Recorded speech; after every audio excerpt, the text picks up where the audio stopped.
Are we live? Yes, we are. We're live and alive. Look who it is, David Sereda. How the heck are you, David? It's been way too long, man.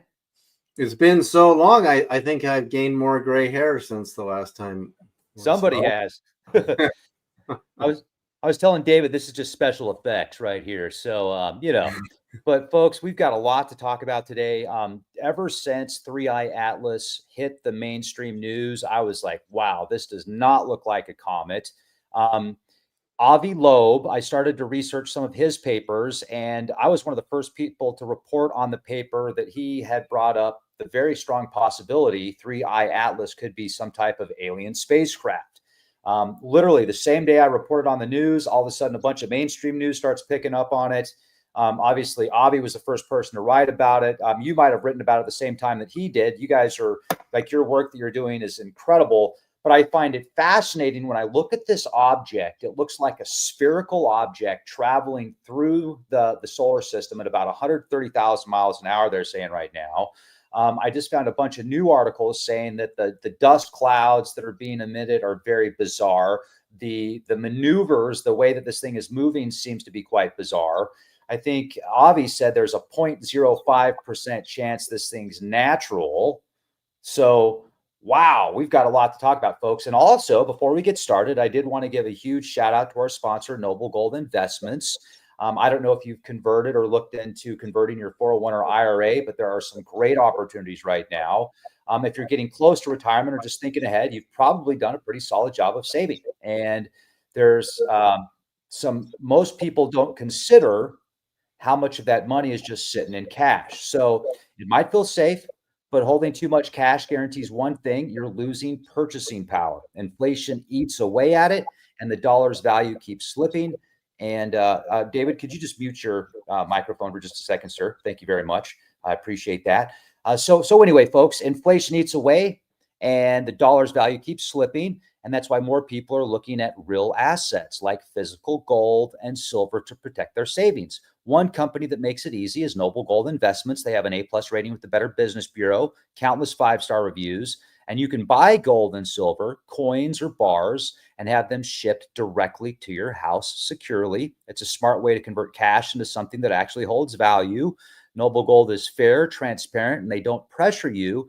Just solid information and real options. Visit noblegoldinvestments.com today. If you let them know Rex from Leak Project sent you, ask them about when you convert your 401 or IRA qualifying 401 and IRAs, you will be gifted a free coin. Find out what coin Leak Project listeners get. It's a great value, great opportunity. Right now is the time to look into this. Now, there's obviously never any guarantees. So you look at what the hedge fund managers are doing, the big banks, and they are usurping gold by the ton. So anyway, noblegoldinvestments.com, 1-877-646-5347. Give them a call. You'll thank me later. And David, man, what is going on with this interstellar object? Is it alien?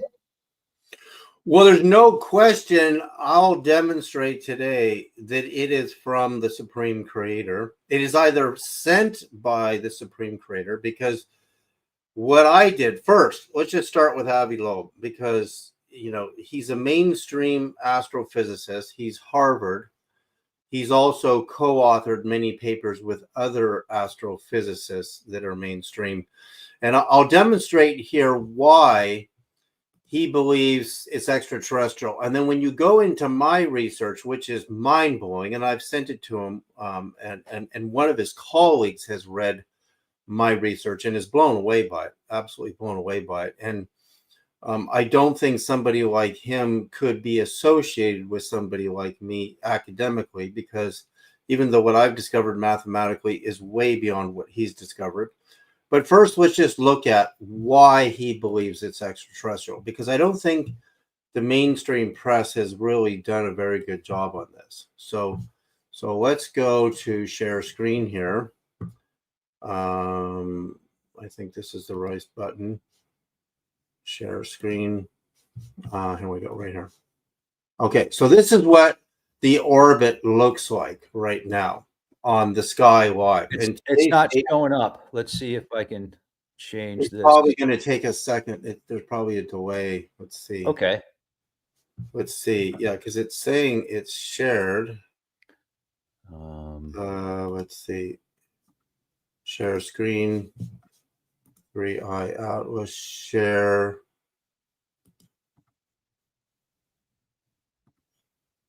You see it yet? There we go. Yep, we're good to go. Okay. So this little streak here is 3i Atlas. This is today's date.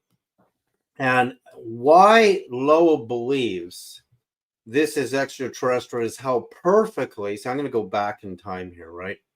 So there's June 11th. You're not going to believe what that date means, but let's just save that for later.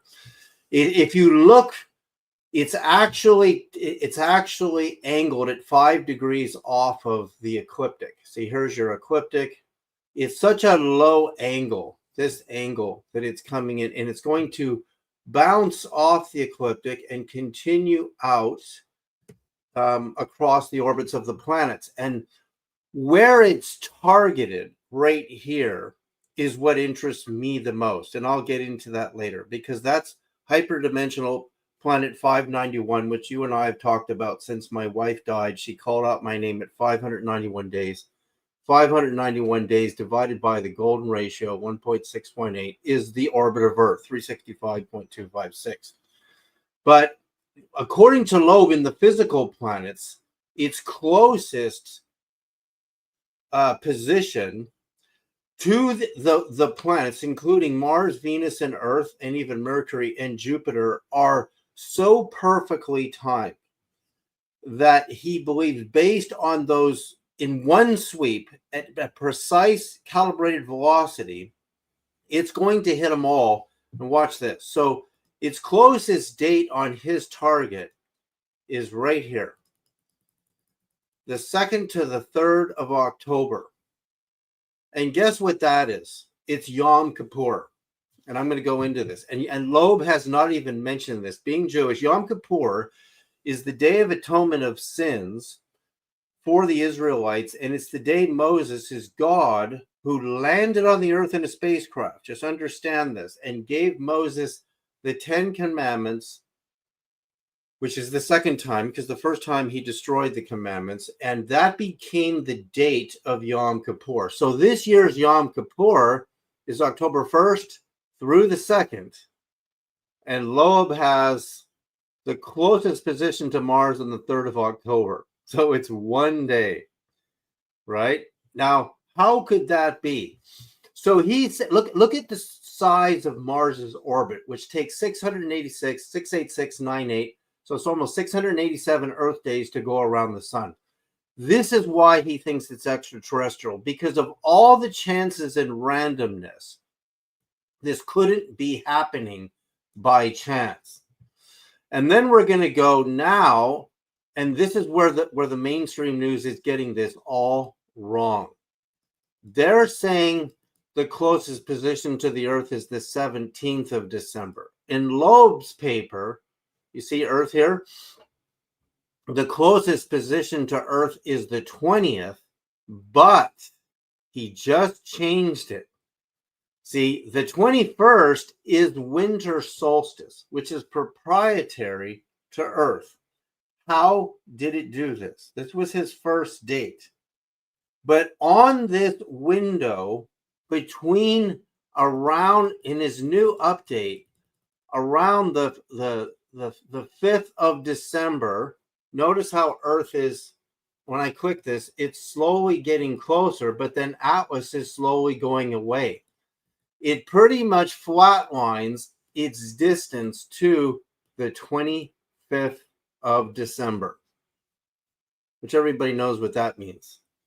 And suddenly on the 26th, it will start leaving this flat line is right here in maintaining its distance to Earth. So it's basically lined up perfectly for Christmas. Perfectly. So we got Yom Kippur, the most holy day for the Israelites, and Christmas. But we got way more than that. I'm just giving you a preview of why Loeb believes this is extraterrestrial. And here's the big one for him, Jupiter.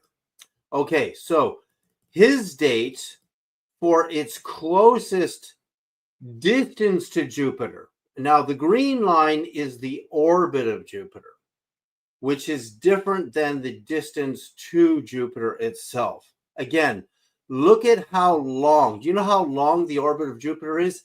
It's a shaving under 12 Earth years. The timing of this is remarkable in that it is in its closest approximation to Mars. Actually, Venus and Earth and Jupiter are, to do that in one sweep is impossible. It's impossible.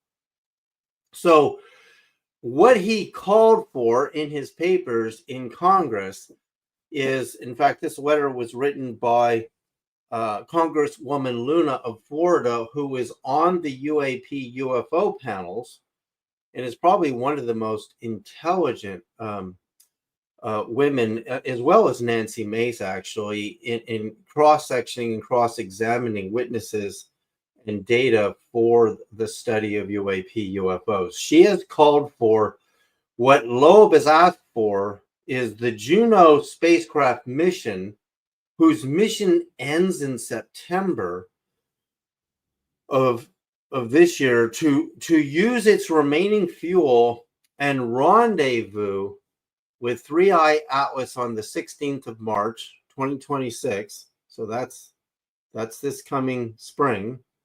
And you'll see what that date means in my research, and get the closest pictures of it possible. But even so, coming back here, all photographs of this that are available to us, the public, stopped on July the 21st. We can't get any more photographs of it. And yet, of course, it's gotten much closer because it's about here right now. But notice July 21st is within Sirius heliacal rising, which is when the star Sirius rises in the east, paired with the sun at the Giza Plateau, which used to be New Year's Day for the ancient Egyptians because they marked their New Year's calendar to the rising of the star Sirius, paired with the sun, representing the goddess Isis. Now, Mary Magdalene's feast day is actually the 22nd of July, right? So that's in a nutshell why Loeb believes there's no way this thing is chance. It's not chance. It is perfectly organized. That this thing is actually intelligently directed. Okay, so now I'm going to show you some mind-blowing data that how I got involved in this thing and why this thing is not anything but sent by the Supreme Creator, and how this actually will play itself out is really, really mind-blowing. So I'm going to show you a paper. I'm going to go over it with you, and then I'm going to show you, actually, before I show you that paper, which is really conclusive, I'm going to show you the my slides. And so we're going to go to here. I'm going to go to my 3I Atlas slides. I'm going to show you the dates when this thing comes in and what those dates that it crosses, not the closest approximation to the planets, but the religious dates that it crosses each planet. So here you go. So this is when it was coming in. So this is backtracking in time. So this is when it crossed Neptune's orbit, which is the 13th of June. You actually have a window coming in, crossing, and leaving the orbit of about 3 days. So I marked June 13th, which is Orthodox calendar, which is the oldest Christian church, the Ascension Day of Jesus, which occurs 39 to 40 days, depending on the year, after Easter. So Ascension is when 11 of Jesus's disciples, apostles actually, he had 72 disciples, and he had 12 male and 7 female disciples. And so why is this alignment perfect? And you're going to see this. I'm about to take you through when 3i Atlas crosses each of these planetary rings all the way in and then all the way out. And every one of them honors a massive religious date on our planet. So you're going to see this in a second. So now I have to do stop share to load the next slide because I have to do these one by one. The next one is Uranus, as the way the Greeks pronounce it. I can't say Uranus. I can't say that. They say it the way the Greeks say it, which is much more classy. So here we go. Share screen window. My second slide is Uranus. So here we go.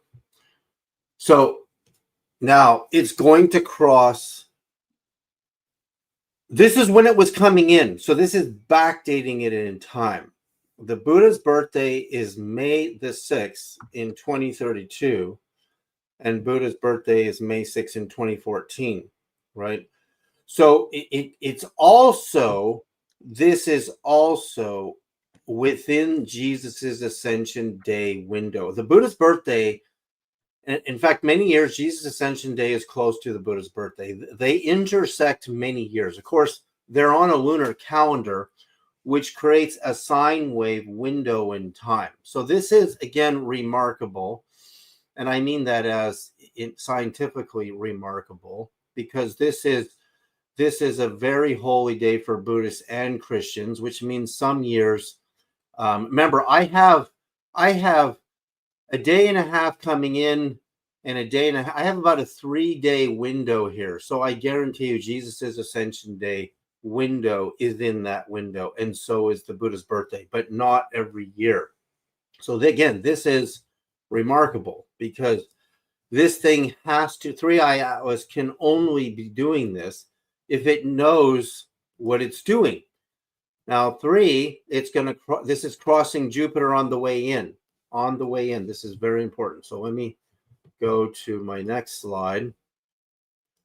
And we're going to see Jupiter coming in. So it comes in on it crosses Jupiter on the 13th of June, which 13th, 14th, and the 15th is Jesus's Ascension Day in the Orthodox calendar. And Buddha's Day of Enlightenment is June 13th in 2014. So you see how those two dates, and you can see what an Ascension and Easter calendar looks like on the lunar calendar over 12-year spans, and even studies have been done over 500-year spans. And the lunar calendar is actually crazy because the moon actually has nothing to do with Jesus' ascension.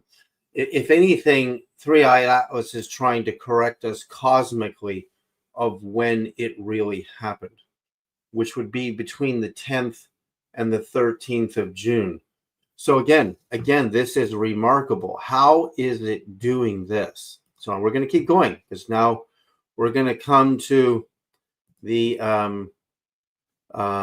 next planet, which is Saturn coming in. This is on the way in. So this already happened because it already did this.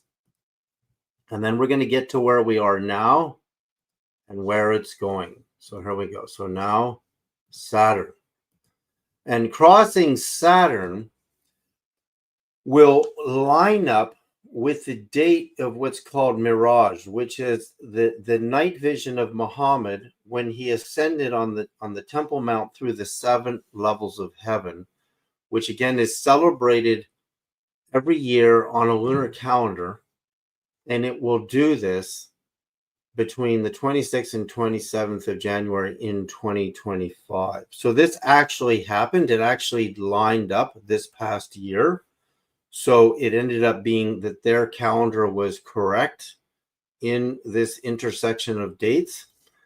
And so it seems to be, and again, you could say it's coinciding with these holy religious states, but it also is telling us that the planets and their orbital functions are in concert with when these events actually happen. So the planets were at play in these incredible ratio calculations when these events occurred. In fact, Muhammad's night vision experience is a huge part of Islam. Now we're going to come to Mars and Yom Kippur, which I'm really shocked that, again, scientists, this is what I'm told, is scientists don't look at religious dates.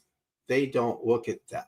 Well, religious dates happened for a reason on those dates because something cosmically was occurring on those dates. So obviously the God of Moses came in some type of spaceship, the God of the Old Testament, to give Moses the commandments and to appear on the top of a mountain and deliver this message to humanity. Didn't just pop through an interdimensional window. And so this date of Yom Kippur is lined up for this year on the lunar calendar, which again is remarkable. I mean, you think every rabbi in the world would be flipping out about now because, of course, Mars is also known as the planet of war. So you have a symbolic message here. And so I want to stop for a moment here on Loeb's hypothesis, because his written hypothesis is that this atlas is a mothership at least 7 miles in diameter in the nucleus, 7 to 12 miles. But we've measured geometries, which I'll go into later in the presentation, whose diameter is in the thousands of miles, like 1,500 mile range of geometries. And we know what that is. So this thing is, and you're going to get to see what I've done with the actual color images of it that were taken back on the 21st of July. Again, there's a press blackout. They're not showing us closer photos of it because they probably see something they don't want us to see. So Loeb believes this will drop off smaller craft to Mars, Mercury, Earth, Venus, and Jupiter. He believes that because of the perfect concert of timing. This is Yom Kippur. I know a lot of Christians don't know what Yom Kippur is, but it's in your Bible. You read the Old Testament. It is the day that Moses received the second set of tablets, and also the day once a year the high priest used to enter the cubic 20 by 20 cubits Holy of Holies in Solomon's temple. But at the time of Moses, the Holy of Holies was 10 cubits cubed, which is the same measurement as the Queen's Chamber in the Great Pyramid, which is 10 cubits cubed. And the holy place at the time of Moses was a rectangular tent extending beyond the Holy of Holies, was 10 by 20 cubits, which is the measurement of the King's Chamber in the Great Pyramid. They're the same. Now, why that's interesting is because the Ark of the Covenant and the staffs were kept in the Holy of Holies to be tuned in that chamber. And then at the time of Solomon, all the dimensions doubled. So the Holy of Holies was 20 by 20 cubits, biblical cubits, which are long cubits, which are royal cubits in Egyptian measurements. Now, when Jesus died on the cross and was crucified, a lightning bolt struck the Holy of Holies, which is where the high priest enters on Yom Kippur 1 day per year, which is this year, the day that Atlas is at its closest approximation to Mars, and atoned for the sins of the people, the Israelites on earth, the Jewish people. So this is a major thing that this would align itself, because this planet is the closest Atlas will come to any of the physical planets on Earth. Percentage-wise, Jupiter and its approximation to Jupiter, percentage-wise in its orbit, is just as remarkable.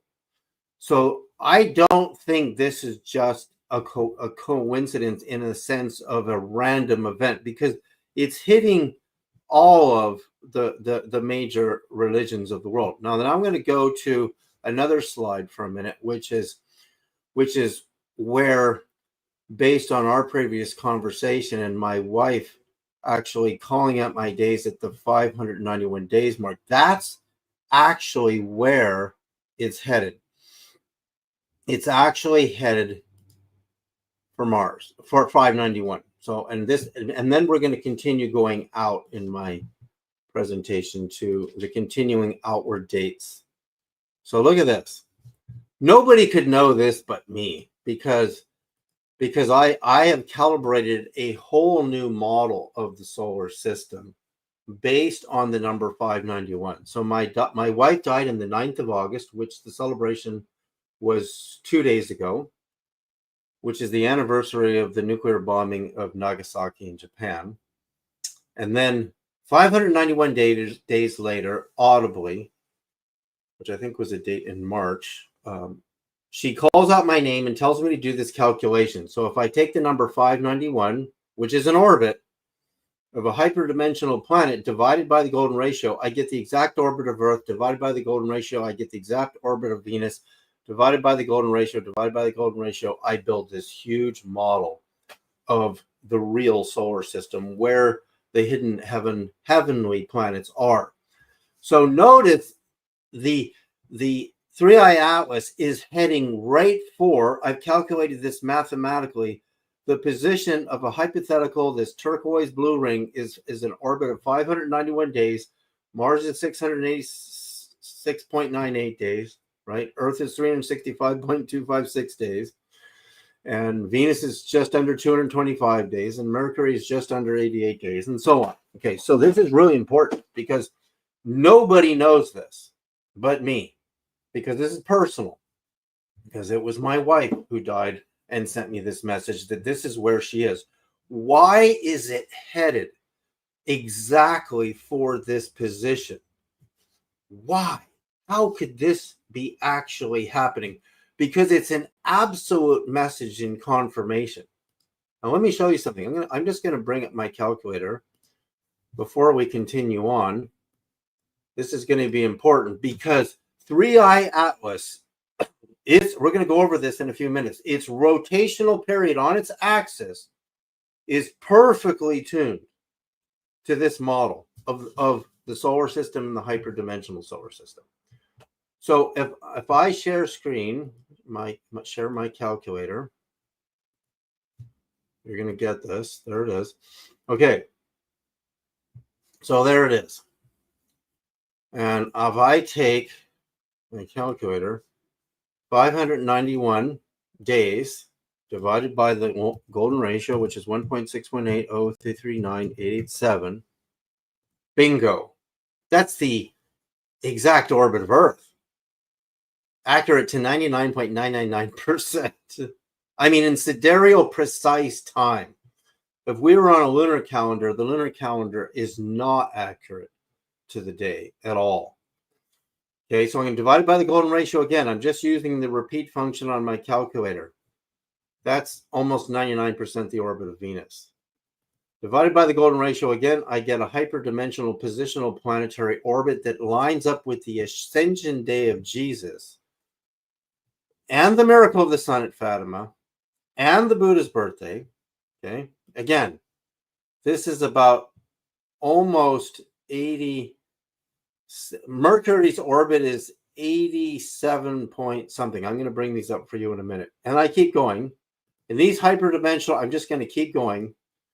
You're not going to know what these numbers mean until you get to this number. You know what this number is? Times 100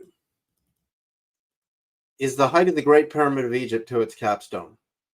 Accurate to 99.99%. That's what that is. Which means the height of the Great Pyramid of Egypt is a function of what this all means. Now, if I go the other way, I'll reach all my planets in the outer solar system. So let me show you before we move on, because again, where this thing is headed is 591. And the 2 Peter 3:13, Jesus says we have to look for the new heavens and the new earth. We have to look. And the fact that this thing is hitting on every planet a major religious day, but no one's noticed where the bullseye target is. If I was looking at the bullseye target, it's heading to 591. So I'm going to show you a model of that, and then we're going to continue out. Okay, 591 Ascension Planet Orb. This is what the model looks like, which I've shown on your show before, but I'm just going to capture this for people who... So this model suggests what the ancient Egyptians knew was a system called the Aeneid, and the Aeneid means the nines. And there's 9 lower and 9 upper in the Aeneid. So these upper planets, known as the lokas to the ancient Vedic Hindu models, are planets filled with bliss and ecstasy for enlightened beings to live on. And there's 9 of them. Also known as the 9 planets of the angels that the poet Dante actually saw in his vision through the solar system when he wrote the Paradiso, which is an enormous thing for him to see that there's 9 more actual planets that the enlightened angels live on. And the highest ones are the ones when you get closer and closer to the hyperdimensional sun. So what I did, here's Mars's orbit, here's Earth's orbit. This is position 591. Now 591 times the golden ratio repeating gives me all of these positions above and below the blue line. And they're measured in degrees of accuracy, and they go all the way. The formula goes all the way to the orbit of Nibiru, 3,600 years, accurate to 99.2%, which is incredible that that actually happens. So the target of 3i Atlas is right here. It's heading right for 591. And I think it's trying to prove, and this is personal to me, that there's something there. There's either a portal that in that position to this possible antimatter universe, which was actually discovered by Paul Dirac and confirmed in our particle accelerators, the Large Hadron Collider, the LHC, and CERN have all proven that antimatter exists. We have photographs of it, and it says right on the CERN website that antimatter planets, antimatter people could exist. We wouldn't see them. There would be a membrane that protects us from them. But mathematically, in the algorithm, 591 to the golden ratio gives us all the familiar planets below the line and these 9 above the line. So this is actually where Atlas is headed. So let's continue now, because we're going to go out. We're going to go past Mars, and I'm going to show you. So now we're going to go to Earth, and this Earth chart has now been updated by Loeb, and I'm going to show you his actual update. But this is where his calculations were initially on 3i Atlas, is that 3i Atlas would be at its closest distance from the Earth, December 20th to the 25th. But he actually wrote the 20th. Now, what's amazing about this is the press are lying. All the newspapers are saying the 17th. And they don't know how to read his paper because they don't want anyone to think that it's Christmas or winter solstice. And this coming winter solstice will be the 21st of December. So again, this is a major religious holiday where Christians believe is the birthday of Christ. And it's way more than that, because it's always 3 days after the winter solstice that we come to. Winter solstice can appear on the 21st to the 22nd of December. So the 22nd to the 25th is 3 days. And we all know about the three, Jesus went under for three days and nights before he rose again. So rising again also suggests the rising of the new sun after the solstice, right? So this is very, again, remarkable. But wait till you see his new paper adjusted. And again, the press are saying the 17th. So they're keeping everyone at bay. This is not a Christmas comet. Don't worry, it's the 17th. But that's not what Loeb actually wrote. So if I go to his new chart, which is here, this just came, and nobody's in the press is reading this. They don't know. This is even more remarkable, his new paper. So it looks like, according to his new chart, which is here, is right around December 2nd, 3rd. You see, he has November the 28th over here. It suddenly pretty much flatlines, maintaining its distance to Earth for the entire window of the holidays. That's what this blue line is. And so this is the 25th of December right here. And look what it does after the 25th of December. It falls away. Okay, so that means that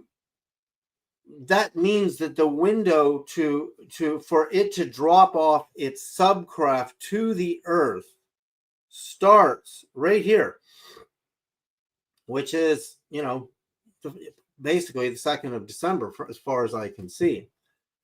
So this is new, and he hasn't really explained himself on this yet.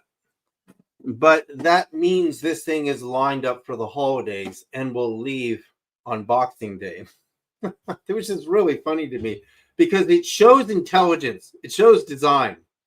It's a date that matters to us. And you're going to see when I can continue all the way out. So now I got to continue all the way out. On the way out to Jupiter, and this is major because the Jupiter date on its way out is when Congress is supporting him to use the Juno spacecraft to intercept 3I Atlas. And this date is the date that Muslims celebrate, and they will celebrate the Night of Power in 2026, and this is the 16th of March in 2026. And it's not when it crosses the orbit of Jupiter, when it's in its closest approximation to Jupiter. Right? And all calculations in physics have a plus or minus accuracy. They're never at 100%. And this marks when the angel Gabriel came down to deliver Muhammad the first verses of the Quran on earth and started the oration and teaching Muhammad. Really, the Quran is just a repeat of the books of Moses. It's just a repeat, but it's a clarification. So this date marks when an angel came down. Does this angel come down from Jupiter? Is that what it's saying? This is a major, major date for one of the biggest religions on earth. I mean, it's just so clear that this is the Night of Power. I mean, for, over 1.3 billion people on our earth. I mean, this is really serious. And the fact that this is the date of the Jupiter intercept for Juno, again, there's a window on that intercept because of its velocity of, 60 something miles, 130,000 miles an hour, I think you said, Rex. So now let's keep going. We're almost done. Now we're going to go to Saturn. Why is it that every single date I'm presenting matters to the human race? How is it doing this? Saturn is unbelievably remarkable. Why? Because it will come right to Saturn's orbit. You see, it's right here on July 19th to the 22nd. That's the window of the crossing. Remember how it's not just the diameter of Saturn, which is enormous. It's the diameter of the orbit of all of Saturn's moons that matters. So that's why you got a 3-day window. And of course, Apollo was July 19th and 20th. Sirius heliacal rising in ancient Egyptians' New Year's Day is marked by the return of the star Sirius rising paired with the sun. And also, Mary Magdalene's feast day is the 22nd of July. So she's paired with Isis in the Catholic Church, inadvertently or knowingly, because the Catholic Church reversed its former decision that Mary Magdalene was the former prostitute. In 1968, the church said that she was not the former prostitute because they know she was from a very wealthy family in the Sea of Galilee region and from the town of Migdal, where they found a synagogue. The synagogue of Migdal was discovered in 1998 or something like that, and which is a whole other lecture that I've given on, which is a massive lecture, which we'd probably have to do a part 2, because the crossing of Saturn is perfectly paired with Mary Magdalene and the most important date to the ancient Egyptian people. Now, it also happens to be the original birth date of Krishna on the old calendar was the 19th to the 20th of July, I found out, which again, let me just see if I can find that slide, because I think I like to show them up on the screen so people don't think I'm pulling hairs. Real quick, any idea how close this thing's going to get to Deimos, one of the moons of Mars? Well, see, that's exactly right, Rex, because I think we're going to know. In fact, I need to check Loeb's update on Mars, actually. That's a great, because the moons, of course, are extending the diameter range of the planet, right? So that does really matter what you're saying, because when you get really precise in the math, as it gets closer, those kind of calculations matter a lot. So that's great that you brought that up. Let me continue all the way out. We're almost, so now I'm going to Uranus on the way. This is on the way out. And then I'm going to do Neptune, and then we'll be done with those. And then we're going to go to probably the most mind-blowing part of this conversation is next. Okay, so this is on the way out, and so the year is going to be 2027, May 24th, which is Buddha's birthday the year before in 2026. Jesus' Ascension Day was May 26th in 2022. Again, the Ascension Day of Jesus and Buddha are confirmed to be in alignment to my planet 139.51, which is between the orbit of Venus and Mercury. And I calculated that in a solar year, in a single solar year, the Buddha's birthday and Jesus' day of ascension are paired. Many, many years. In fact, probably over 75% of the lunar calendar dates, they are paired. So remember, this is Uranus right here. So we have this perfect alignment happening. So now I got to go to my share screen and finish, because we got one more planet. And then I'm going to pull up Neptune on the way out. This is when it will finish, and it will essentially go. I mean, we could actually calculate this thing all the way to Nibiru, because what if it, because remember, my calculation, and I'm going to demonstrate that after we finish this planet, because my calculation will take us all the way to Nibiru's orbit, and that's also impossible. So it will cross Neptune in 2028, April the 12th to the 14th, actually. And Easter will be on April 12th in the year 2020 and 2026, right? So it could actually be, again, because we use the lunar calendar, correcting when Easter should be, right? In 2026, it will be Eastern Orthodox Easter Sunday for this date. So again, it's done this for every planet, Rex, every planet. And that is just utterly, astoundingly remarkable. And that's to say that in astronomy and true astrology, these major religious mystical events, even the crucifixion date, are are in concert with timing of planetary portals. So it's not random when these major religious experiences and dates occur. So let me show you on my calculator how we get to Nibiru's orbit, starting at 591. So let me just share my screen, because actually this calculation is accurate to what we call our outer planets: Sedna, Gong, Eris. Pluto seems to be out. No, it does not have a tail. I'm going to go into that. Wild Bill 419 just wrote that. No, there's no tail. There's no water. And we're going to get into the imagery after we get through this part. So hang tight. So let's go to my calculator. I'm going to show you how this formula reaches Nibiru. So 591, I'm going to do times the golden ratio now. I'm going to go out. And you're going to see when I go out, Uranus and Neptune are in low harmony. But I can resolve their orbits with the Ark of the Covenant ratio, which is another Fibonacci number. So, but watch what happens. I'm just going to go 956.25. You'll see why this number matters, because that's within the rotational period of 3i Atlas. And I'm going to get into that next. Just mark that number, because that's an actual hyperdimensional planet. That's within the orbit of Ceres. That's a hyperdimensional planetary orbit. That is almost 99% of Jupiter's orbit. Jupiter is 433.258 Earth days, which is just under 12 Earth years.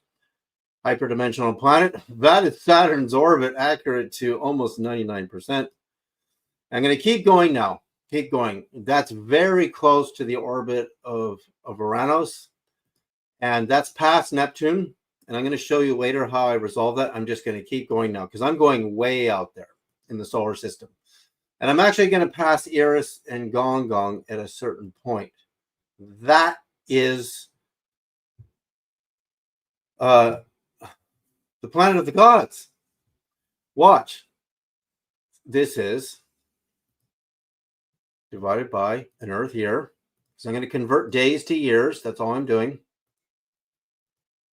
How close is that to 3,600 years? Remember, Sitchin said approximately. Nibiru, which is Marduk, had an orbit of approximately 3,600 years. So divided by 3,600, what's my accuracy? 99.19%. Okay, that's in Earth year time for Nibiru, which is Marduk. Now, you should also note that where did Nibiru in its crossing come last time? Near the orbit of Mars. This way where this thing is headed. Let me see if I can find my my diagram for Nibiru. I have it in here somewhere. It might be in a different folder. Question for you, David. With that math that you're doing, showing the orbits of the planets and using that math to show Nibiru potentially, would that also would we be able to use that data to track it with the telescope? Oh yeah. Oh yeah. You see, this is from Sitchin's mark, the path of, he calls it Marduk, which is the god. Remember, gods' names are attributable to planets, just like the Greeks, right? The god Jupiter to the Romans is Zeus to the Greeks. So it's all how you name it, right? So you can see that actually when it came in last time, it came in to the outside. It collided with Tiamat, and which creates the asteroid belt, and it goes outside the orbit of what we call Mars. Okay, so again, if we go back, let me pull up my other chart again. It's a very familiar thing that's happening. I mean, that's ancient knowledge, ancient Babylonian cuneiform tablets that you're looking at there. So when you go to my mark for 591 Mars, which is where this 3i Atlas is headed, we are in a similar, I would say, harmony in that we are close to Mars, right? So again, in my model, this is the trajectory of 3i Atlas. It is coming in to 591's position. Now, when Marduk came, Nibiru last time, it was outside the orbit of Mars. This time, it's inside. So would this suggest, because we're just assuming that this is interstellar, we don't have telescopes to really know, is this thing coming from, was it sent from Nibiru? Because my 591, it's headed to 591, and 591 to the golden ratio took me to 99.2% of 3,600 Earth years, because I'm measuring in days. I just divided it by an Earth year. So, and remember, Sisson said approximately 3,600 years. He didn't say exactly. I mean, I've read all his books here, and I've reread them again this past winter. So that's incredible, because we might actually, if we could track anything that far, because so far when we've looked today at the 3,600 year mark for an orbit, we don't see anything. Could it be hyperdimensional? Because when you look at my hyperdimensional model, you can understand that 3i is headed right for the 591 position, which is a number I've had for several years now since my wife died, and I've made a whole documentary film on this. Is it telling us what 2 Peter 3:13 says? You have to look for the new heavens and the new earth. You know what happens on Earth every 591 years? I'm going to show you that slide, because that's remarkable as well. But what this is telling us is it's heading towards, like an arrow, a number that can create this entire model.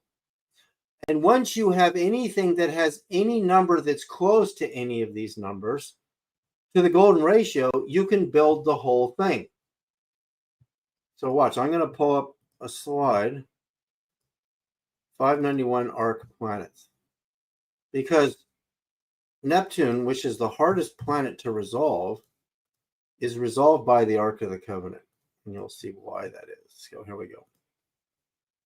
Because it's in its own harmony. It's in a hyperdimensional harmony, Neptune. And Neptune is the highest vibrational position in the solar system. So now, starting at the orbit of Earth, I'm going to multiply Earth's orbit 365.256. And I did this in the exact sidereal time, so the decimals keep going. But for the screen, I just don't want to put in all my decimals because there's too many of them, right? So all I do is I take the Earth orbit times the ratio of the Ark of the Covenant is a Fibonacci 3-5 ratio, because the Ark of the Covenant is 1.5 by 2.5 cubits. And it doesn't matter which cubit you use, your ratio always stays the same. So the secret in the Ark is the ratio. So if I keep multiplying Earth's orbit by 1.6666, I'm going to come to 99.64% accuracy to the known orbit of Neptune. That is phenomenal. And that means I'm probably sitting at one of Neptune's moons. You brought up, because I'm 99.64%. And if you see how many moons Neptune has, which is a huge number, you'll see I'm probably sitting right at one of its moons. And in my calculations, on the Giza Plateau to the position of Mary Magdalene's temple, she's in harmony to Neptune. It's amazing. All the goddess positions, and actually Mount Olympus in Greece and the birthplace of Alexander the Great are tuned to Neptune, which is a whole other lecture that I would have to give on how I make those calculations. So why Neptune keeps coming up, and why, somebody wrote crazy that they would be traveling for a long time to get to the star. Well, it's done perfectly. Not that they have to travel this slow, But here's one reason for possibly traveling so slow. And that's going back to Loeb's hypothesis, which is when we look at the images of this thing and what it really is where we go next, and the size of it. And it's subcraft. It's like Close Encounters of the Third Kind, right? You have the main craft and you have the subcraft. The smaller craft arrive at Earth first, and they notify and give people psychic visions. But the mothership, this huge thing, is taking really long time. So Loeb is saying that meteors of this size, 7 miles diameter minimum to 12 miles. Again, physicists argue and they look at data. They don't all agree. The press is wrong in publishing the smallest diameter. There's a range in the arguments because they're looking through focal lengths and telescopes at really long distances. And they're seeing, okay, we can go into what they're seeing, but let me just clarify one thing before we go into seeing. And this is utterly astounding what I'm going to present here before I go into what we're seeing. How much time do we have, Rex? Hey, we're good. We're good. Okay, we're good. Okay, so let's go to two things.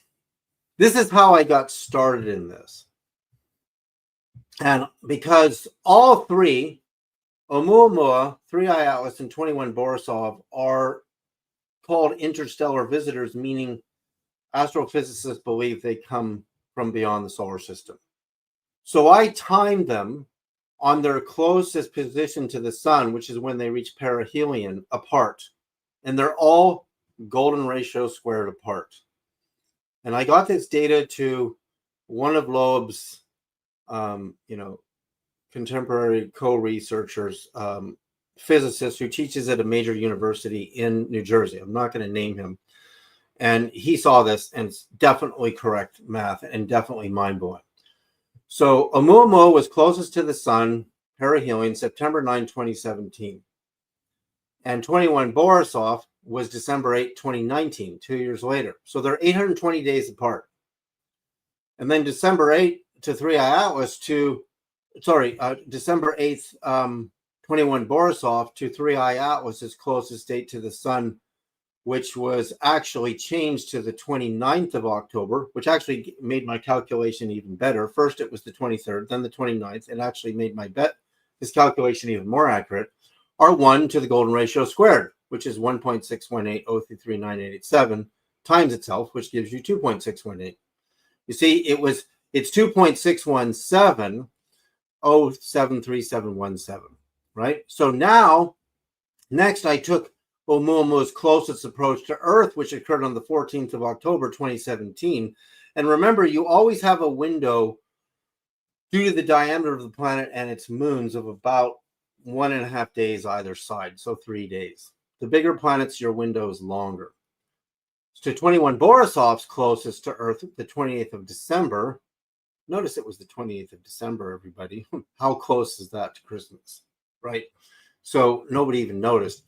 When 21 Borisov was, so it's 805 days. 21 Borisov's closest point to Earth to 3I Atlas' closest point to Mars, October 3rd, which is its first closest date to Earth, because I demonstrated how this crosses orbital periods, orbital closeness, twice, on the way in and on the way out. So that ratio is 1 within the golden ratio squared. So that demonstrates that 3I Atlas and Oumuamua and 21 Borisov are in this perfect mathematical harmony that has been measured in the human brain, from the soft spot at the back of the head, the back of the neck, to the soft spot at the top of the head, to the bridge of the nose. In human beings, ranged between 1 to 1.57 to 1 to 1.6, which is golden ratio area, right? So watch what it does. This data here says that the rotational period of 3I Atlas on its axis is 16.16 hours plus or minus 0.01. Notice there's no such thing as 100%. So all I do is convert that 16.15 hours times 60 minutes in an hour to 969 minutes. Guess what that number means? The prophet Methuselah lived for 969 years. Same number. So how is this happening? But let's just go with his 16.16 hours, which is 969.6, which is accurate to the 1,000% calm, right? Because 969 is accurate to 100%. And when you go to one decimal, you're 1,000% calm. And I'm going to start with that number divided by phi, the golden ratio, repeating. Watch what happens. Okay, I come within 98.623% within hypothetical planet 591. So remember, you can do this on your calculator. Take 969.6 divided by phi and repeat. I come within 98.623% of Earth, 98.169% of Venus, 99.385% of Mercury's orbit, and keep going. I'm going to come to 4.8. I come within 98.65% of 1/100th of the height of the Great Pyramid. Now I'm going to take 969.6 times phi going out. I got to 93.333% of the orbit of Ceres, 94.8 Jupiter.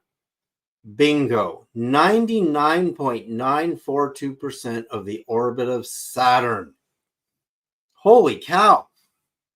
Because we know from my chart that it crosses Saturn's orbit the 19th to the 22nd of July, which is Sirius heliacal rising for the Giza Plateau in Egypt, Egyptian New Year, and Mary Magdalene's feast day. So that would suggest that the rotation timing in minutes of 3i Atlas is sending a clear message that is in perfect harmony to the age of the oldest man in the Bible. Methuselah is the oldest man in the Bible. His father, Enoch, lived for 365 years, right? And he had Methuselah at the age of 65. And I'm going to be 65 in one more year, so I still have a chance to give birth to a god. All right, so this is incredible. It's incredible. So you're saying I have a chance? I have 2 daughters already, so I still. Cool. So again, this is how it's communicating, right? Remember the movie Contact, and if you read the book by Carl Sagan, Contact, the hypothesis is an advanced ET symbolization would communicate in mathematics, not English, not French, which didn't even exist at the time of Christ. We would want it to be a message in English. So the math is perfect. The numbers don't lie. Why did I get the exact number for the age of Methuselah? Is this thing sent by God, the grand organizing designer? As Gary, I love the way Gary Schwartz uses the acronym God, the grand organizing designer, because it's honoring all the religions. It's like, we're so myopic. My religion's better than yours. My God's better than yours. The Bible's been changed so many times. In fact, the word heaven in the New Testament was never written in English. The New Testament was written in Greek. The word for heaven is Oranos. And Oranos is the creator God who creates the Titans and creates the Cyclops, the all-seeing eye, which is the same as the Egyptian all-seeing eye.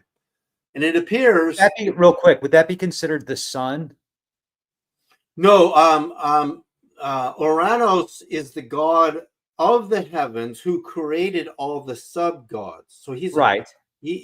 So who would the all-seeing eye be? Well, that's the all-seeing eye is, here, let me show you. I'm going to go to share screen because this is what 3i Atlas looks like. It looks like an eye. So this is where we're going to get into the imagery next. And this is really exciting because when I took, here's, let me show you how I get to this image, but let me just give everybody a preview. This is what it looks like in color. This is the only full color image of it. Again, taken, we haven't had any new images of it yet. But in fact, all of Loeb's data shows this.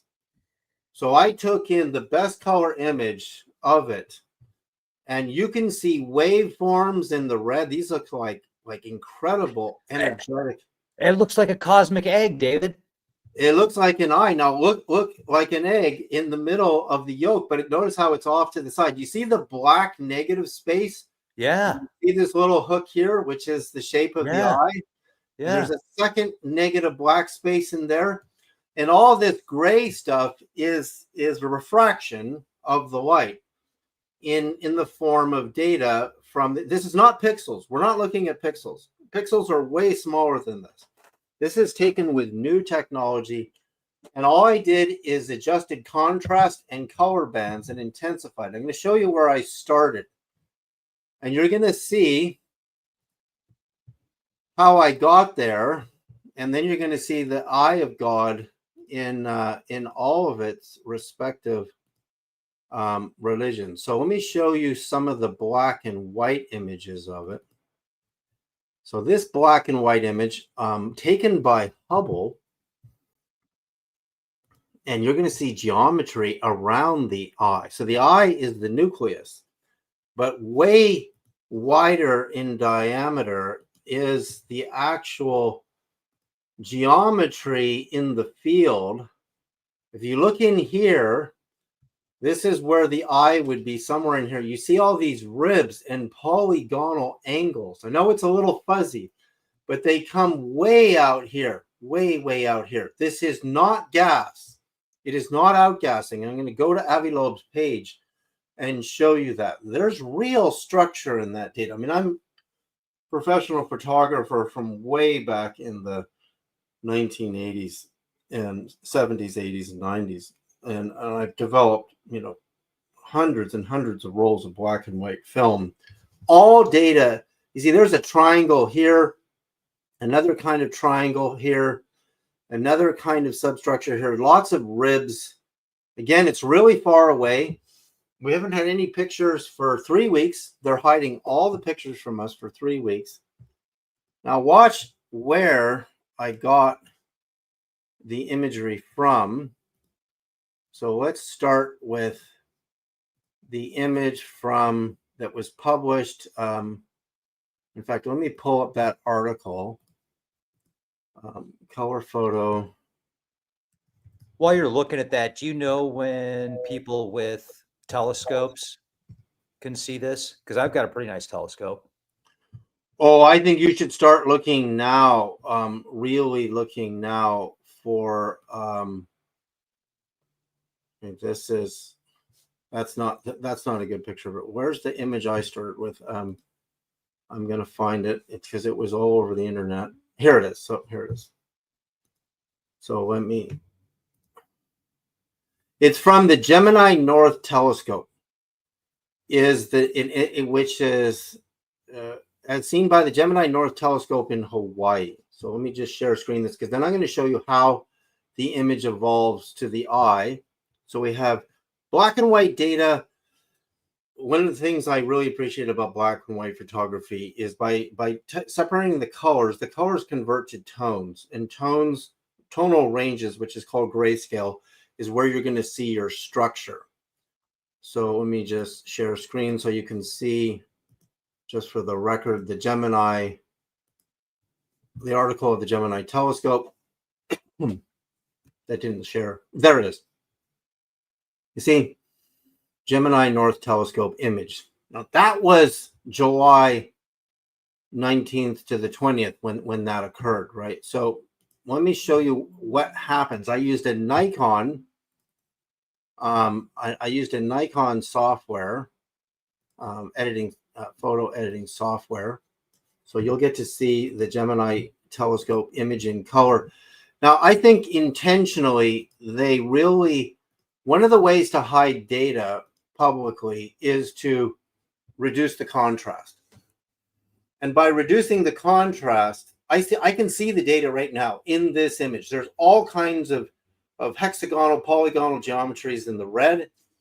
I'm going to go through the progression of how I came to the eye one at a time. So you can see, I'll just do 3 separate images in progression so you can see, because I've actually got over 10, but you can start to see how just by adjusting the filters in the Nikon software, I was able to really start to get into the bottom of what this thing is going to look like, right? So I'm just slowly adjusting there. I'm being really gentle. I can see geometry already because I have a trained eye, but by the time you get to, here's the 3rd image I'll show you. So I'll show you a total of 5. Now we're really starting to see something here. Remember, all data in a photograph is data. So if I'm adjusting color saturation, it's still data. You can start to see how bright this thing is in the core. And then I'm going to take you to Avi Loeb's actual page, and you'll get to see he's seeing the same shape in the data, and he's clearly saying there's no way this is a comet. There's no water. There's no melting ice. There's no spectral lines. Spectral lines are all chemistry emits color bands in certain spectra. Now you see in the red here, all these holes are angular. You're starting to see some angular structure in the red as I'm intensifying the red. But that's still not where I want to be because I need to purify the image more. And well, while you're showing that and pulling that up, I want to show people what even the mainstream is saying. I mean, they're even kind of dropping hints here. So take a look at this, folks. Yeah. Go ahead. I'll wait for you until because I got 2 more. Yeah. Okay. So top stories. Mm-hmm. IFL Science 3i Atlas is the fastest interstellar comet ever recorded, clocking 130,000 miles per hour. And then we go to the right, top right, earth.com. Comet 3i Atlas shows unusual dust patterns as it zips through our solar system. And then ever since we reported here at Leak Project how Avi Loeb said this could be a potential interstellar alien craft, potentially hostile because of its location, the news has been picking up on that, like Fox News, Harvard physicists. Wait, hold that thought a second, because I read his paper. Yeah. He said it could be hostile or it could be very, beneficent. It could be they could be good ETs or bad. So the media focused on the bad, but that his paper is balanced, just so you know. Well, when I read the top part of it, I didn't read the full paper. I just read the abstract, and it said based upon the location of it being from the dark forest is what he referred to it as. It could be hostile. That's where the data that I had picked up from. But as you said in the paper, it describes how it could potentially not be a harmful craft. And the media, of course, is going to try and make it as scary as possible, and say they're aliens coming to get us with the galactic overlords.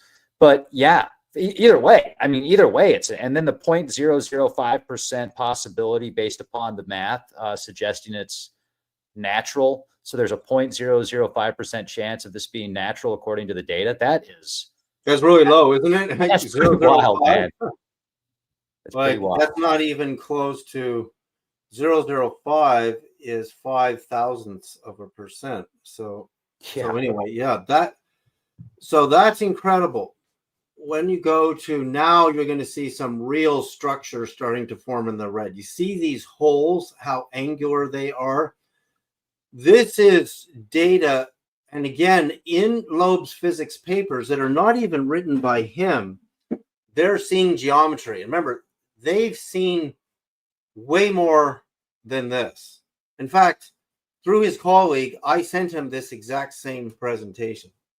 So there's real structure here. Look at this. Look at these whole structures. It's almost like a grid.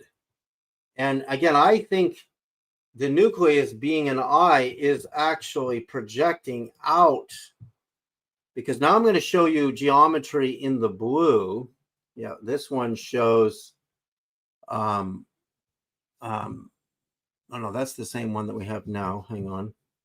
I'm going to show you one with blue before I get to the actual. Yeah, look at this. Look at this. Okay, look at now. This is incredible. So again, all data in a photograph is data. It's not made. In other words, it's not made up.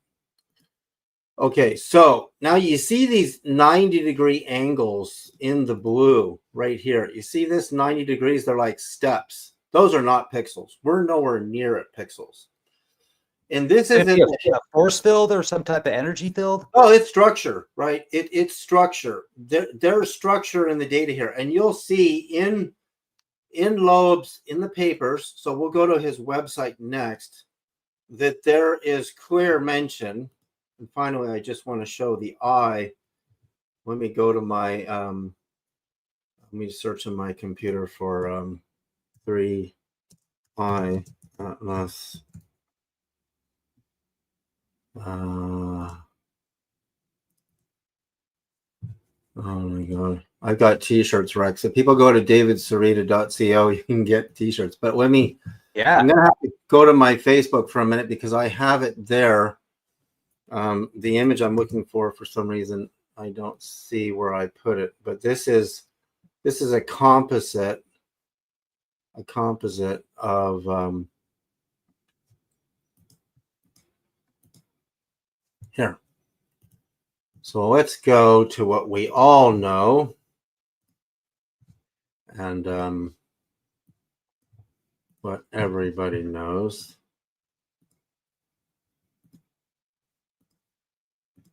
Is this. Okay. Now, I'm going to keep going in that slide because there's a lot of images. Is the all-seeing eye of God over the pyramid is probably, and again, that's on the back of the US dollar, which is an Illuminati.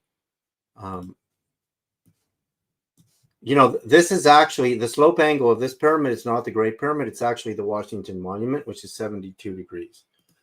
So there's what it really looks like in the data. Notice this painting of Christ with the eye. You see, in the pyramid. It's a very, very famous painting. And that's distance from Mars. So there you go. That's really, there is the Cyclops, right? Which is really, again, created, the Cyclops is created among the Titans by Uranus. And the original Greek, which the New Testament was written in, the word Uranus appears in the oldest versions 280 times. And 280 times is twice 140. The Great Pyramid is 280 royal cubits tall. And full-term pregnancy, humans spend 280 days in the mother's womb. That's full term. You can Google that. It's true. So the word Uranus, which got converted in English to heaven, the word heaven, and remember, English wouldn't exist for 500 years after Christ, and French as well. Why is it that we don't understand the number of times it appears is a harmony in the harmony of the order? It's two orbits of planet 139.516, which comes to 279, which is one away from 280. And again, the Cyclops sometimes is portrayed as this really kind of gross-looking character, but is actually the creation in the Greek myths of what the Egyptians called the Eye of Horus. I mean, everybody knows. Let me just pull up my Eye of Horus, just so everyone can see how all of these religions and the planetary crossings are being in perfect concert timing to this visitor. Here we go. Here's the image I'm looking for to show you. Here we go. So here's a composite image. So we see, because we know we crossed the Egyptian date on the way out, July 19th to the 22nd. You see, this is a composite of what is at the core of 3I Atlas, right? The Eye of Ra, the Cyclops being, I would say the Egyptian mythology is probably older than the Greco-Roman, but we don't really know because we just think we know. And then you see what I believe is at the core. It's kind of like a black hole in a way. It's holographically projecting out real structured geometries, because in the black, which is almost like looking at infrared wavelengths. I mean, black and white photography can easily detect infrared wavelengths. It can. And if you look at the similarity in the symbols and the fact that this thing crosses all the planets on those precise dates is all utterly so astounding to suggest what we're really dealing with here.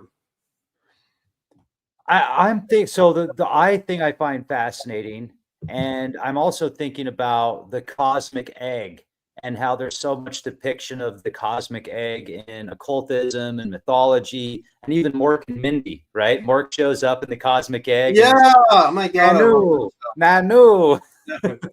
Well, yeah, and on the omphalos, the Greek omphalos egg, which is another, because it really is like an egg and an eye is the same thing, right? Yeah. It really is.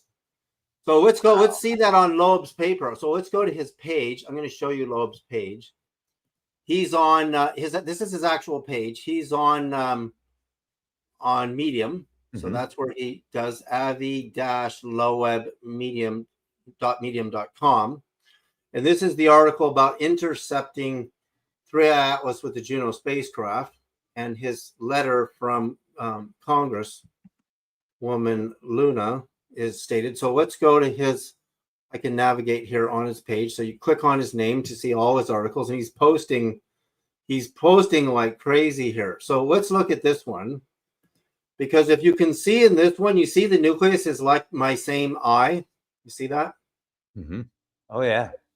Oh, yeah. And this is where, in this article, we got the rotational period in hours was right. Maybe it's not in this article. It might be in another one that looks just like this. Where is it? No, this doesn't have the rotational period. It's a different article. So this article is about the uncertain nature of Atlas and how, I really recommend people going here and reading these, because he's, again, coming from the mainstream here, this one. This is about the diffuse glow ahead of Atlas. And again, see, there's my eye. So you can see I'm not pulling straws. He's getting the same data. And there it is. A rotational period of 16.16 hours plus or minus 0.01. But I use the full 16.16. If I subtract 0.01, I came to, in the 1,000% column, the date for Methuselah, the age of Methuselah in years. And remember, those are Earth years. And his father, Enoch, lived 365 years, which is, of course, everybody knows what that means. That's 365 years is a function of Earth's orbit of 365.256 days. So you can see this is where I got my data from to do the calculation that I presented there. And but no discernible gas emission from typical cometary molecules such as carbon, nitrogen, C3, C2, and CO, which is carbon. These are all carbon emissions, right? So he's noticing there should be no spectral lines. So then again, what are the emissions? And his new paper here says no clear evidence of water, which you would have at the comet. There's no question if it was a comet, right? Yeah. And these are, a lot of the papers he's referring to are not his own. He's drawing on other astrophysicist data, and then he's looking at his own data. Testing the nature of 3i Atlas by its non-gravitational acceleration, which means it has its own propulsion. And if you go way back here, no visible tail or spectral fingerprints of gas. Remember, all chemistry emits spectral lines. And so again, you can see my eye right in here really well. Again, what I like about the Hubble data that is black and white is, being a black and white expert photographer, is with contrast, you're going to see structure better on a distant object than you would with color. That's because the color, all the primary colors, of which there are 9, they bleed into each other. They're not like solid lines between the colors; they bleed into each other. So it gets really fuzzy in there. And then you can purify that with contrast filters, and that's why we're seeing real structure. I can show you another. Yeah, and real quick, while you're showing that, I got to show people this because somebody brought something up in the chat. I mean, you could definitely be onto something here. Check this out. This is interesting. This is a Renaissance painting. Right, this one, yeah, this is very famous. Yeah, it looks like a comet, but there's somebody in it. God, I never thought of that. I'm glad you brought that up, Rex, because it has an occupant. And remember Ezekiel's craft in Ezekiel's wheels. The wheels are a geometry, but God sits on a sapphire throne in the core, in the descriptions of Ezekiel. And then you also have the cubic city of God, the New Jerusalem, at the end of the Revelation, which when you convert the furlongs is 1,500 miles cubed. And why 1,500 miles cubed matter is the radius of Mercury is 1,500 miles. So it's a function of Mercury, the messenger, which refers to the planets. Yeah, this is important bringing that up because that shows what looks like a comet, but it has an occupant. And just the fact that it's done with Jesus in the center, on the cross, it's very symbolic, and as you were mentioning, the timing of this object connects with so many different spiritual and religious holidays, including Christmas. Yeah. This Christmas is going to be amazing because the window of how close it is to Earth is from about the 3rd of December to the 25th. And on the 26th, you can see it. I mean, you're still going to see it on the 26th. It's just going to really start moving away. And so that means I would say the first physical date is Yom Kippur, which is the 1st to the 3rd of October, that we should be extremely aware. And then because Mars is the planet of war, remember, I mean, we know this from Sitchin's work. When God comes, sometimes a flood is created and wipes out the entire human race. The flood of Noah was orchestrated. I mean, these things have power over the elements. In fact, the big tsunami threat we had off the coast of Russia, I calculated the date of that to December 25th to that date, and it was within a Venus year.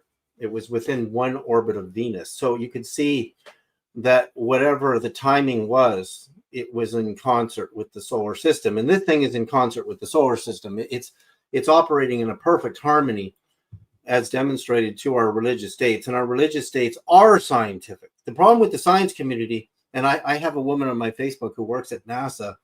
Oh, astronomers don't look at religious dates. What are you talking about? The Star of Bethlehem marked the birth of Christ, and we don't even know what the Star of Bethlehem was. I know what it is, which is a whole other presentation that would take a couple of hours, which we could do, Rex, because my newest work is on all of the angles coming out of the Great Pyramid, pointing to heavenly bodies, and the birth of Christ at 26.3 degrees and the resurrection of Christ in the Sea of Galilee at 39 degrees to the east and 39 degrees to the west, runs right through where Mary Magdalene, landed in France in her boat that had no sail and no rudder. And if I go all the way around the planet, that will run through the Pyramid of the Sun at Mexico. When I keep going, it will run to the position of Juan Diego and the miracle of the Mother Mary appearing and imprinting herself in the tilma, which is the God. So they're all these angles are connected to planetary bodies, which are connected to dates. So yes, archaeoastronomy and religious astronomy should be part of this. To say that science has autonomy over the cosmos, what did the ancient peoples of the world do? They built temples in alignments to the stars. In fact, 15. And in fact, even Göbekli Tepe is proven to have alignments to the star Sirius, which is Sirius helical rising, is when 3i Atlas crosses, I forget which outer planet that was in my presentation. So archaeoastronomy and ancient religious astronomy are integrated into 3i Atlas. I know Harvard professors and astronomers don't care, but that's where they've made a huge mistake. They think they have autonomy over all astronomy when the ancient peoples of the world, going way back to ancient Babylon, even the Hammurabi is actually one of the oldest cases, predating Moses by over a great cycle of time, when he was delivered the tablets of the law, the Hammurabi. So it shows that the creator being gives the human race a code of ethics in these great cyclic periods. And I've actually calculated those cyclic periods are 591 years apart. I have a whole other presentation on the 591 cyclic periods. And the 591 cyclic period takes us to the birth of the Buddha. Here, let me see if I can find that slide, because that would be related to this. Because remember, this thing's target is 591. Let me see if I could find that slide, and we could end with that. 591. There it is. This is really an incredible slide, because it shows, see, when 591 years pass on Earth, planet 591 will go around the sun 365 times. So we are, which is why I believe 591 is the new Earth. You see, the Buddha, born in 623, which is, I went to India, that's what it says tacked onto the side of the Bodhi tree. His enlightenment is about 591 to 593, when he attained nirvana. The prophet Daniel and Ezekiel, their visions are between 593 and 596 BC, when they had their visions. So they were, and they all had their visions. See, Daniel and Ezekiel were born in 623 BC, the same year as the Buddha, right? So how do we know that Buddha is not a biblical prophet for Asia, right? We just make assumptions. So when I go forward 591 years, I come to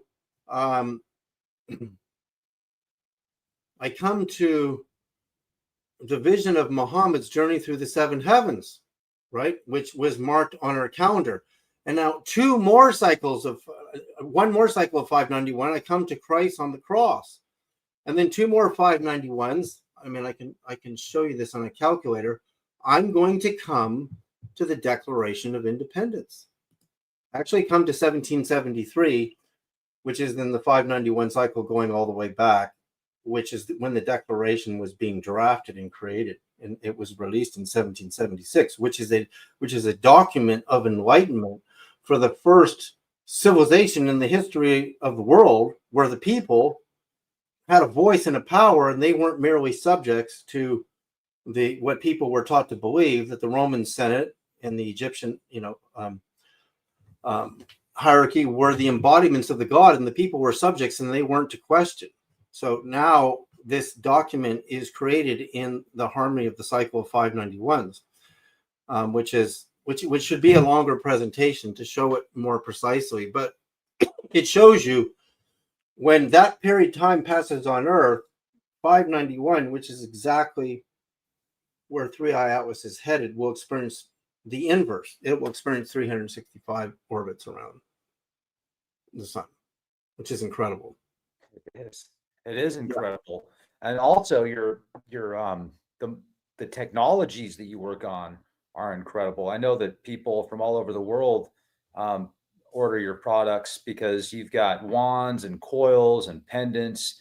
I want to show off your website real quick. Yeah, people can go to davidsereda.co. Here, let me show off some of the new stuff on my website products. I mean, that's how my mind, people wonder, how do I do this? Well, I tune my nervous system with frequencies every day.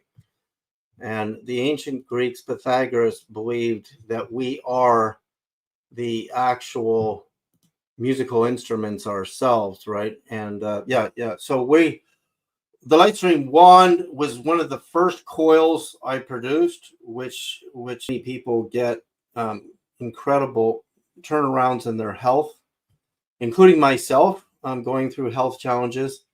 I've been using a whole protocol of frequencies and taking good electrolytes, making sure I get my full electrolyte spectrum. I have the pendants, I have the coil beds, the wand. So just, take your time, go to davidsereda.co. When you do these frequencies, they open your mind. They tune your mind and your nervous system to give you a connection. It's just like a radio. Do I want to tune to Neptune or Saturn or Earth?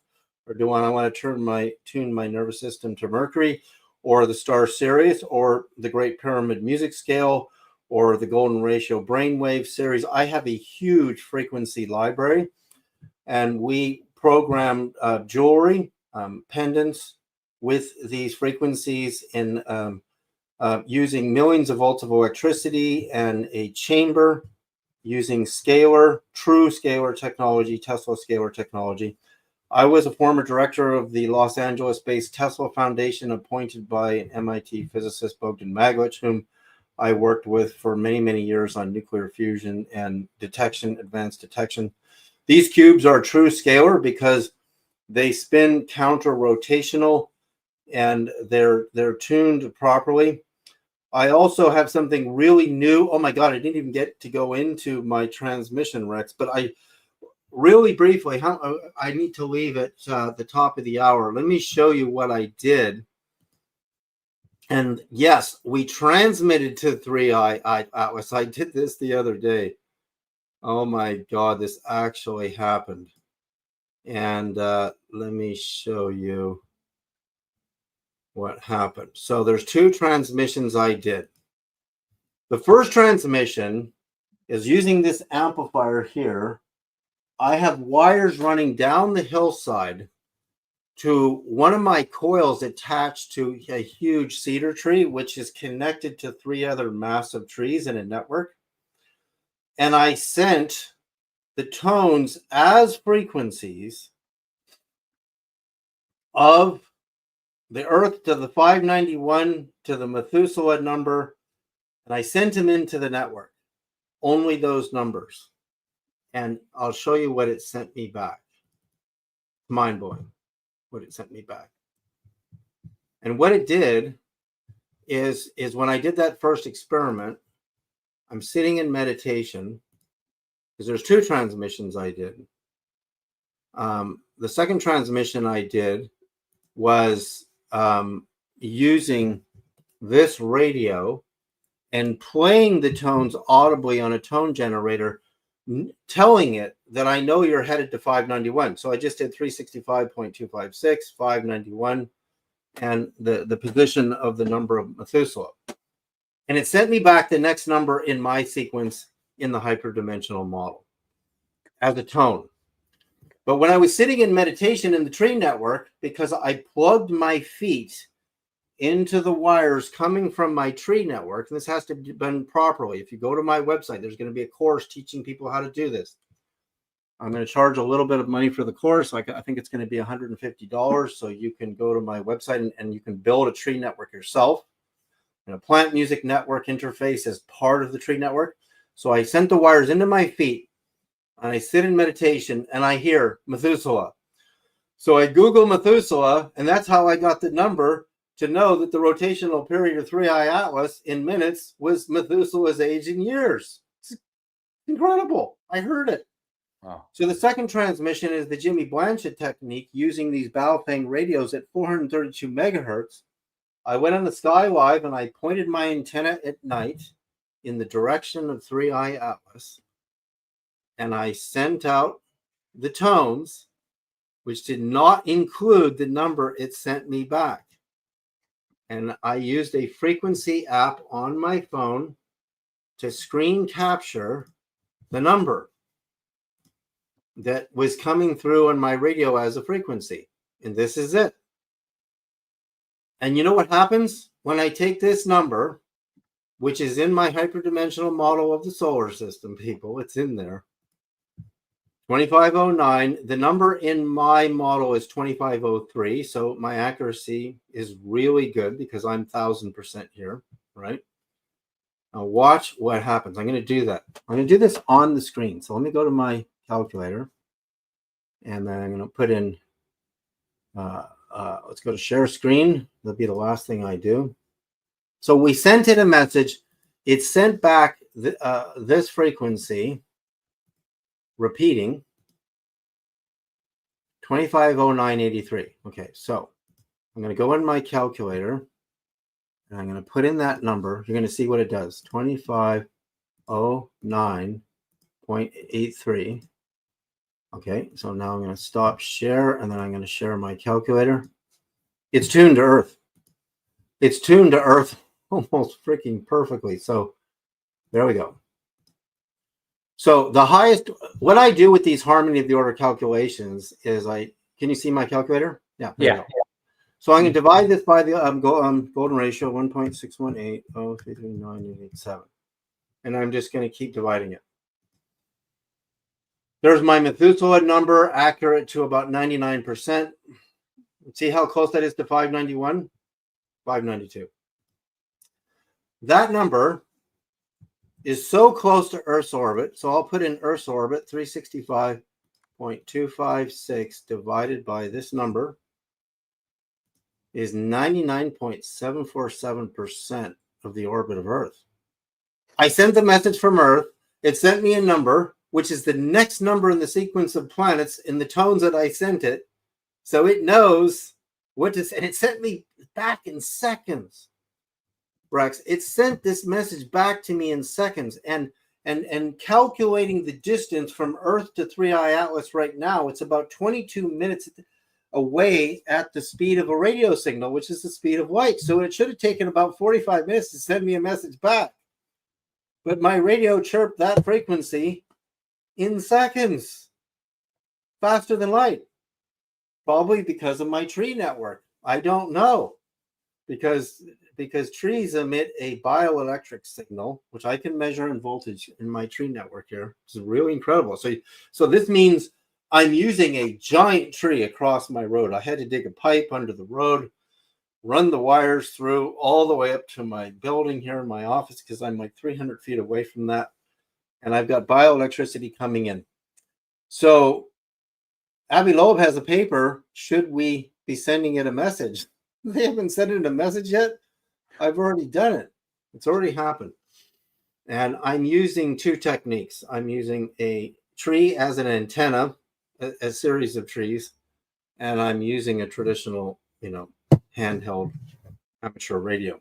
And I'm using an amateur frequency band. And thanks to Jimmy Blanchett for, have you had him on your show yet? Yeah. He wants to come back on again soon too. So we're gonna. Oh, good. Yeah. Thanks to Jimmy for teaching us how to do that. So with that, I thank you so much, Rex, for having me on. If there's got about 5 minutes, if there's any question. No, let's do a follow up. And I appreciate your time. I'm going to leave your link to your website. So it's davidsereda.ca, ladies and gentlemen. .co. Oh, okay, it's CO. Okay, so My davidsereda.co, and the link will be in the video description box. Awesome pendants. Yeah, right there. Look at that. Yeah, right. Hello. It's just right there. Duh. Much appreciated, man. Let's do our next presentation on the 591 if you want to, or something else that you would. Yeah, well, I know on my angles, I have a whole angles to angels.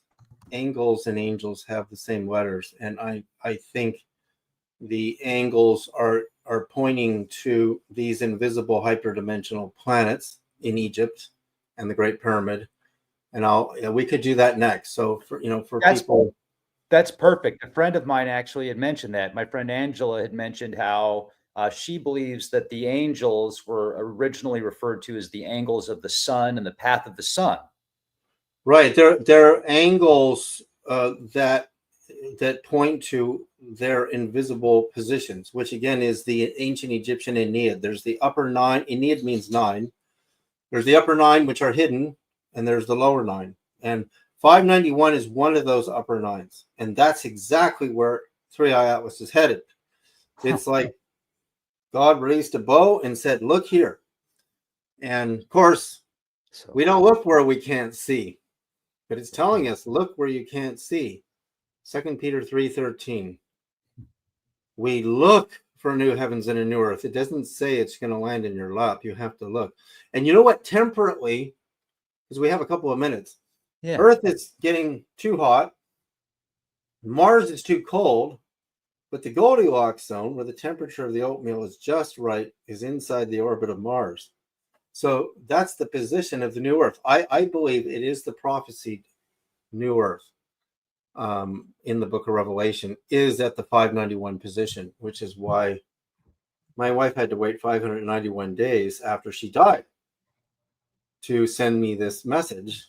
And I took that number divided by the golden ratio and I landed at Earth. And then I landed at Venus, and then I built this whole model. So thank you, Rex. We'll see you next time. It's been great. All right. Thanks, David.